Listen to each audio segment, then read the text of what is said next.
ஆதாரத்தை குடு குடு குடு, இல்லைனா விடவே மாட்டோம்னு சொல்லிட்டு எடுத்துட்டேன். சரி, வெளியிடலான்னு முடிவு பண்ணிட்டேன்.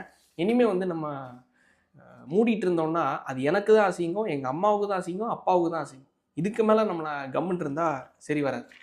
ஆக்சுவலி இந்த பத்திரம் என்ன பத்திரம்னா, சீமான் அவர்கள் விருதுநகரில் 25 ஏக்கருக்கு இடம் ஒன்று வாங்கியிருக்காரு.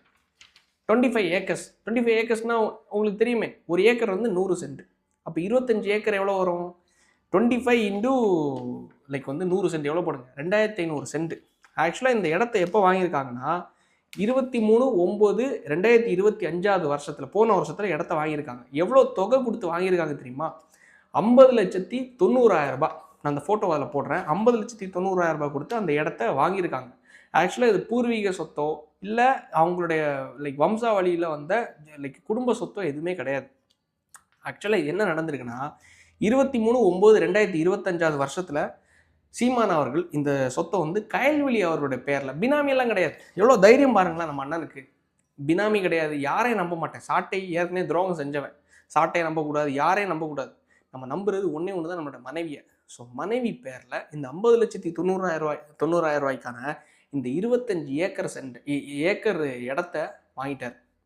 ஆக்சுவலாக அதில் இந்த 2 மாதத்துக்கு முன்னாடி தான், வெறும் 2 மாதத்துக்கு முன்னாடி தான் ஸ்டாலின் அவர்களை நாம் தமிழர் கட்சியிலேருந்து சீமான் அவர்களும் சாட்டை அவர்களும் போய் சந்திக்கிறாங்க. சரியான டேட்டை சொல்லட்டா, 20/7/2025, அதாவது 20ஆம் தேதி 7வது மாதம் 2025 வருஷத்தில் சீமான் அவர்கள் ப்ளஸ் சாட்டை அவர்கள் இன்னொருத்தர் 3 பேர் சேர்ந்து லைக் ஸ்டாலின் அவர்களையும் உதயநிதி ஸ்டாலின் அவர்களையும் போய் சந்திக்கிறாங்க.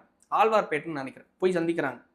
இவங்க சந்திச்சு வெறும் 2 மாதத்தில், இது 20/7/2025, அடுத்தது 23/9/2025 இந்த சொத்தை கயல்விழி அவர்களுடைய பேரில் ரெஜிஸ்டர் பண்ணுறாங்க. கயல்விழி அவர்களுடைய பேரில் 50 லட்சம் ரூபாய்க்கு ஒரு கணக்கு போடுங்க. சிம்பிளாக ஒரு கணக்கு போடுவோம். 50 லட்ச ரூபா முதல்ல எங்கே வந்துச்சுங்கிறதே ஒரு கேள்விக்குறி. சரியா? 2 கோடி ரூபா மாநாட்டுக்கு காசு இல்லை, திருச்சியில் மாநாடு நடத்துகிறோம் காசு இல்லைன்னு சொல்லிட்டு பிச்சை எடுத்தாங்க. எப்படி தெரியுமா? பிள்ளைங்க கஷ்டப்பட்டு ஒரு வருஷம் ஃபுல்லாக அப்பா கிட்டேருந்து பாக்கெட் மணி வாங்கி 5 ரூபா 10 ரூபான்னு சேர்த்த காசை உண்டியலில் போட்டு அந்த காசை இவங்க கூச்சமே இல்லாமல் வாங்கினானுங்க. வாங்கி அது எங்களுக்கு தேர்தல் செலவுக்கு பாருங்க, நாங்கள் பிச்சை எடுத்துட்டு இருக்கோம். வண்டிக்கு டீசல் அந்த சாட்டை என்ன சொன்ன மாதிரியே நான் சொல்கிறேன். ஏன்னா சிலரை வந்து அப்படி அடித்தா தான் கரெக்டாக இருக்கும். இந்த சாட்டை என்ன சொல்கிறாப்புல, இந்த நெல்சன் பையன் சொல்கிறான், ஆனால் எங்கள் கட்சி தேர்தல் செலவுக்கு காசு கிடையாது, வண்டி டீசல் போட எங்களுக்கு காசு கிடையாது. ஒருத்தர் வந்து பேசிகிட்டே இருக்கார், விலை கணஞ்சிருச்சு, எங்களுக்கு எதுவுமே கிடையாது. சென்டிமெண்ட் இது. மக்களை இந்த தூய தமிழ் தேசியவாதிகள் இருக்காங்கல்ல, பாவம் வெள்ளந்தியான மக்களை ஏமாத்துறதுக்கான கருவி, தூய சென்டிமெண்ட்.